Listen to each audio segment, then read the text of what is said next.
excited. We got the top 8 from the PPG Knoxville recent OP4 tournament. This is September 24th. These are basically the meta decks that we should be looking at. So this is actually going to be very interesting. This is stuff that we are going to see for the rest of the meta. These are all the leaders we're going to see for the rest of the meta, basically. So let's go ahead and jump right in and talk about them, guys. We're going to start with number 8. We got Chris Sock with his Whitebeard. And yes, Whitebeard is still tier S, guys. And yes, Whitebeard uses 0 OP4 cards. And yes, Whitebeard is still the top of the food chain, guys. Literally, you don't change anything in the deck. I don't even know why One Piece makes new sets. Does it make sense for anyone why One Piece makes new sets? If it's this, it's literally... What, is there any OP3 cards, bro? Literally 0 OP3 cards, 0 OP4 cards, and it's the topping tournaments. With how many people? Over 650 people! Oh god. And, oh my god, we're gonna see Whitebeard for the rest of eternity. It's the same deck, boys. It's just a Whitebeard deck. Just no Strawbeards at all. You're literally just running Izo, Fusa. You just speed Jills and Atmos if you want to. The Thatch are doing insane work. Turn 3, turn 4, you're dossing them out. They just never leave the game. After that, they just sit on the field for the rest of the game. Aces just coming at the opponent, shutting down all his blockers and just creating a lot of issues, a lot of disruption, becoming a rush. The opponent then cannot get rid of this. It's a 7k base. He's going to have to attack it to a 7k. It's so easy for you to block out of that. Oh my god, this deck is just so good. So good. If you want to be the top contender in One Piece, play Whitebeard for the rest of your life. Let's go, guys, to number 7. We got Trafalgar Law. Another deck that doesn't even need OP4 card. I'm being serious, guys. Why does One Piece card game, why does Bandai even make new sets for One Piece? Literally, this is another deck using 0 OP3 cards, 0 OP4 cards, and topping the food chain. This law is actually running a lot of these Namis, which makes sense. You want to fill up your field ASAP, and this also gives you that Dawn. I mean, this is insane amounts of pressure. If you want to have a lot of pressure, you play cards like Nami here in these decks. He had to bring the Capone down. So this is what I'm talking about. You either go more defensive or you go more pressure.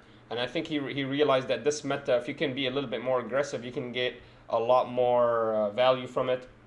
You get rewarded really well. Obviously, he's running this. I mean, this is literally every single law deck we've ever seen. You just play with the ratios a little bit. If you want a Vista, you can play Vista. If you don't want a Vista, play the Robin. Really, this is a personal choice. Brook, I mean, a lot of these laws are actually playing the Brook down. So there is maybe an argument to run 4 off because he's actually a contender. He actually fights. He's a character that fights. But yeah, guys, this is just another law deck. I'm sorry, guys. I'm just not impressed. I can't believe One Piece card game is at its 4th set in a 650 tournament, and we're still seeing decks from like years ago. This is actually really frustrating. I'm sure the Law and the Whitebeard and the Zoro players are very happy. Moving on, guys, we got 6th place Katakuri. Let's see if this one actually runs anything special. Okay, Katakuri is really good now. Honestly, this is kind of crazy. But if you place these downs, literally they don't leave the field. So you literally just don't do anything. You just wait for your triggers to activate, dropping your units to the floor. And then every turn you play 1 Randolph or 1 Charlotte Prospero. And then when you get to the late game, you just play 1 Lin, Katakuri, or Mama. And that's it. Because your triggers are going to play your characters for you. So as long as you keep gaining that life, you'll be fine. And so as long as you play Charlotte Prospero, the big one, once per turn, that's all you need to do. You just play one of these big characters once per turn. Besides that, there's so many triggered cards. Look at this.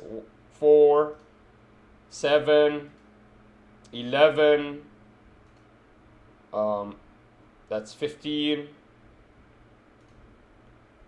19, 21 triggerable characters. We're talking only about characters that can trigger from your life. So that's half of your deck basically. So yeah, you don't even play anything down. You literally just play one Parespero, one Randolph, one Lin, one Katakuri, one Big Mama, once per turn. You just play it on curve, and then everything else comes from your life, and you're never gonna struggle, guys. And this Katakuri can start punching really hard, really easily. He's a consistent 7k. Actually, 7k is a big problem for 4 lifers. Guys, decks like Doflamingo, Green, Purple are really strong, but they're really struggling against this Katakuri pressure. 7k is just so much, guys.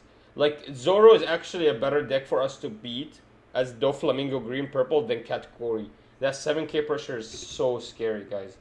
Like, he can literally do that every turn, 7k, 7k, 7k into you, and it literally hurts him nothing. It hurts him nothing. He gets intel, it's only 1 Dawn, and he gains the +1, 2000 from it. And he gets to see his and move around your life, and then what? He doesn't even want to play characters. He's only playing these vanillas anyways. So it's actually a tough matchup, guys. These 4 lifers are gonna struggle against this category. Betty with the yellow mom engine is pretty wild in 05. Going forward, it'll be fun to see how category plays. Yeah, I cannot wait for OP5 already because OP4 sucks. This meta is literally like last year's meta. Last set's meta, guys. Moving on, we got number 5, Crocodile. Okay, this is refreshing. We know Crocodile is really good. Blue is insane color now. You got 3,000 worlds. You got Crocodile himself that with 3,000 worlds. So you play 3,000 worlds. You put something at the bottom of the deck that's cost of 5. Then you use the 4 down that you just used for 3,000 worlds to shove the Trafalgar Law blocker into the opponent's hand, and now you just got rid of 2 characters for 4 cost. And let's not even talk about Red Rock that just removes 10 drops for 6. That's insane amounts of value. Jet Pistol can't even do this. Oh my god, there's nothing in red that does this actually. Blue is literally the new red. So this is refreshing. Now I'm actually happy.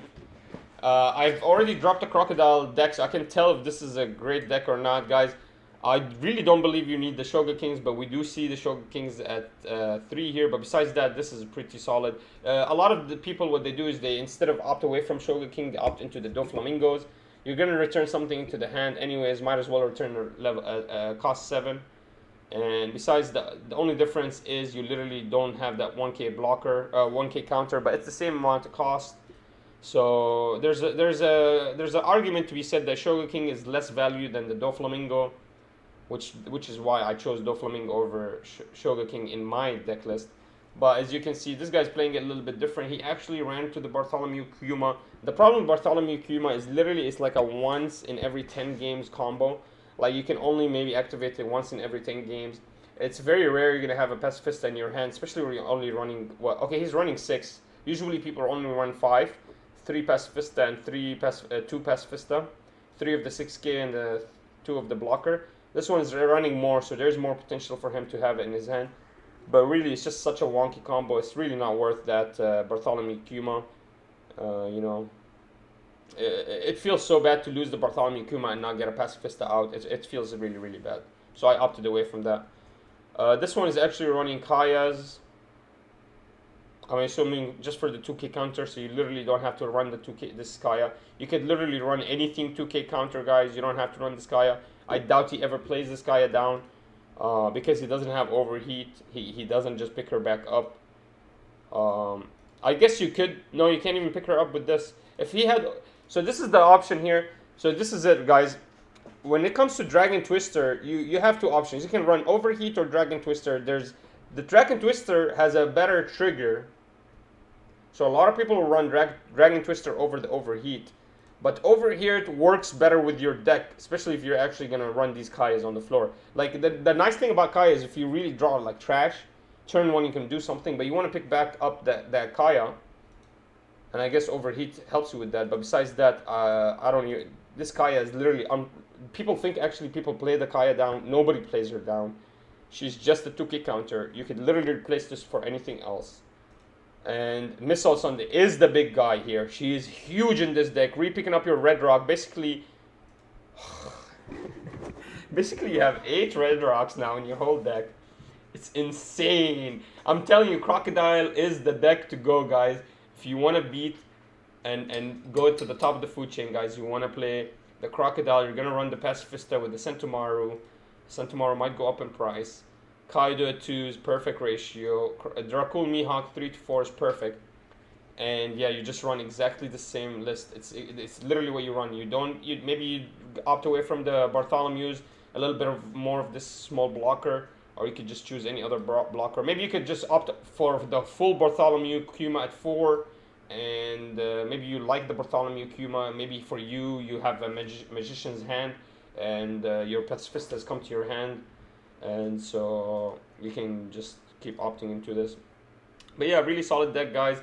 My only contention here is I think he doesn't gain as much value from Shogun King as he would from the 7 drop, because you actually get rid of a 7 cost, and it's very rare for you to remove anything 6 cost, like besides a king, and you don't want to return a king to the hand, right? There's really nothing you can remove. Whereas the Doflamingo can actually remove a Lin, put her back in the hand, slowing the opponent down heavily, and can do a lot. Like there's a lot of 7 costs that are doing a lot. Anyways, moving on, guys, we are gonna go to number 4 now with the Law. Unimpressed. It's just another OP2 Law with the Namis, because this is an aggressive meta, so you're just gonna rush the opponent down really fast. I feel like we should just ban the Zoro, Law, and Whitebeard and see, but then the meta will just become Crocodile. Actually, the meta will be fun if we ban these 3 leaders. I'm not gonna lie, the meta will be insanely fun if we ban these 3 leaders. But yeah, it's just another Law. Number 3 Law here as well by Phi Nguyen. Let's see if there's a difference in this one. This one's running Robins. I think Robin is fine. It just makes sense to run that Vista because you gain so much from just dropping it down. But Robin is just so much easier to attack with, so it makes sense. You know, a lot of people opt for the Robin over the Vista. Obviously, Vista makes sense in a Zoro deck. It's just easier to attack with it, but Robin makes sense in a Law deck. He is actually running Brook because he is running the Robin. So if you are going to opt for the Robin, you are going to play Brooks in your deck as a Law player. Makes sense. Especially if you... And if you are going to play Brook, might as well add these Zoros. Makes sense. Okay, I like this deck. This is a little bit different. You got nice ratios. Obviously, the Luffy's still there. The Laws are still there. The Armada of Laws at 4/4. But yeah, you can opt a little bit less of Sanji, opt for more of these Straw Hats, the 3-cost Straw Hats. And this activates your Brook, makes Brook feel really good to play down. Actually, if you can play Brook down and get one of these 3 guys down, this is huge value for you. Especially Brook into a Zoro, that's insane. So yeah, guys, this is a really nice deck. This is a really strong Law deck. This is probably how we're going to see Law moving on forward. It's just going to be Brooks with these 3-cost lineups. And then as well as the 5-cost lineups here as well. So get ready. If you want to just top tournaments, just literally run something close to this. Maybe 2 to 3 Brooks and literally the same ratios as this. And you're going to do really well. Let's move on, guys. We got Whitebeard for number 2. No OP4 cards, no OP3 cards. This is a Strawbeard. So I guess, no, it's not even a Strawbeard. It's just a Straw Hat. It's just a Straw Hat with some Whitebeard deck cards. With some Whitebeard pirate cards. So we got Nami here searching for you. Instead of Fusa, you're gonna run the Tony. Monkey D. Luffy at 4 for the 2K counter. Since you're not gonna run Atmos because you won't. It's a Whitebeard pirate. We're gonna run the Frankies. Do we not have anything Straw Hat that's 8? I feel like there's a Straw Hat that's 6 cost. 6 cost. Give me 1 second, guys.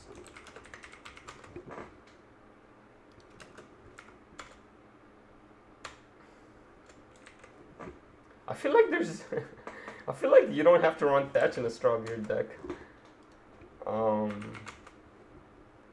Let's see. Is there anything 5 cost? Is there a vanilla Straw Hat in red. Okay, what I'm gonna do is I'm just gonna look for Straw Hat.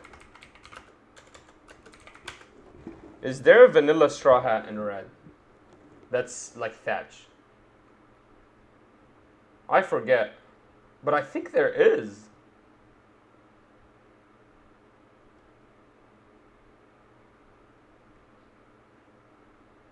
There's a Frankie. There's an Atmos. No. Oh, that's why. Okay, that's why he's running the Thatch, obviously. The best thing you can do is, I guess, this promo Luffy, which is 7k. But Thatch is even better than that. That makes sense, guys. That's why he had to opt into the Thatch. There's literally no vanilla Straw Hat that's 6 cost at 8k power. Makes a lot of sense. Oops. So yeah, that's why the Thatch is there, but that's his only Whitebeard. Obviously, Ace is a broken card in Whitebeard. Late game, it's really good. But yeah, this is the Whitebeard list. He's running a lot of Red Hawks, honestly. But makes sense that this actual meta is extremely aggressive.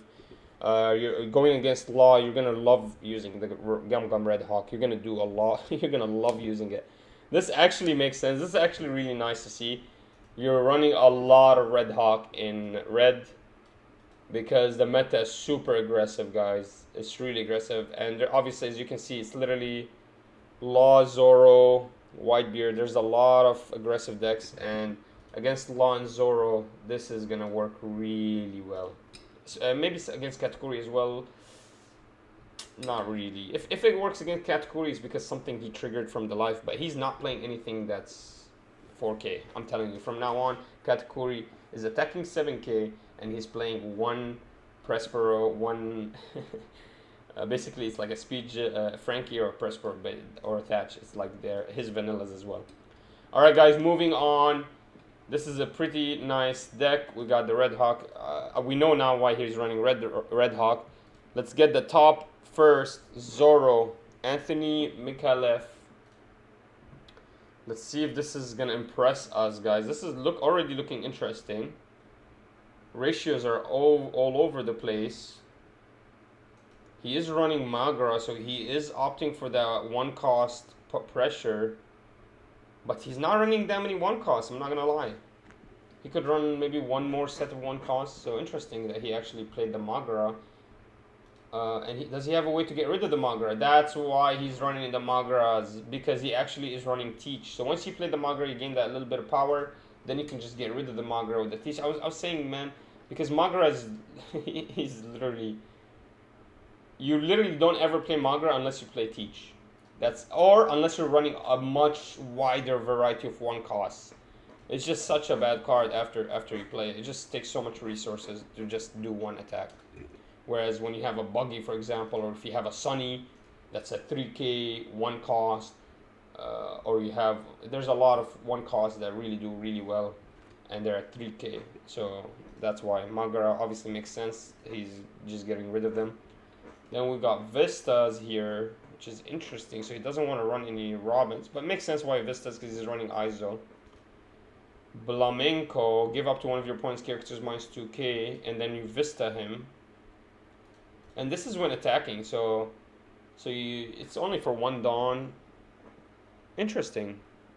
You can slow down. This is really good, actually. When attacking, you can basically make it really feel bad for the opponent to block. Make it feel bad for the Law to block. He's only running one Red Hawk, which is interesting. But he is running a lot of Fire Fists, which makes sense. I mean, in a Law meta, the Fire Fists are the way to go.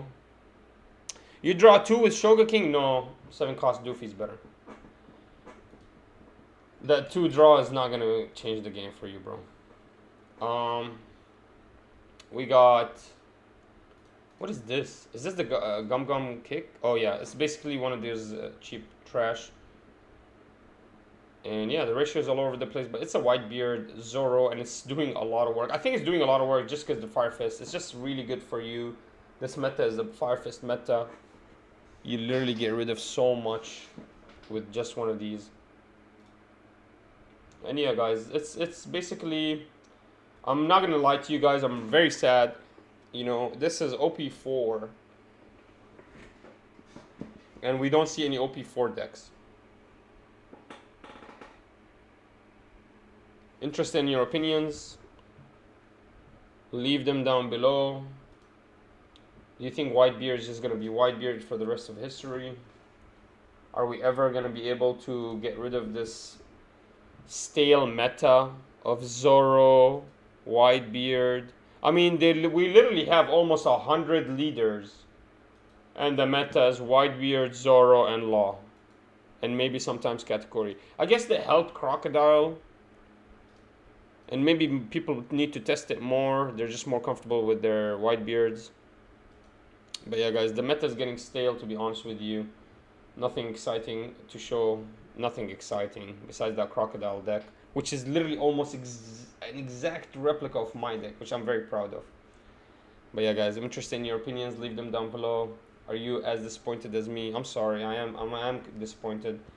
It's a big tournament. It's a huge tournament, 600 player plus, and no OP4 decks to be found besides that Crocodile, which is pretty impressive. You know, Crocodile is really fun to play. But yeah.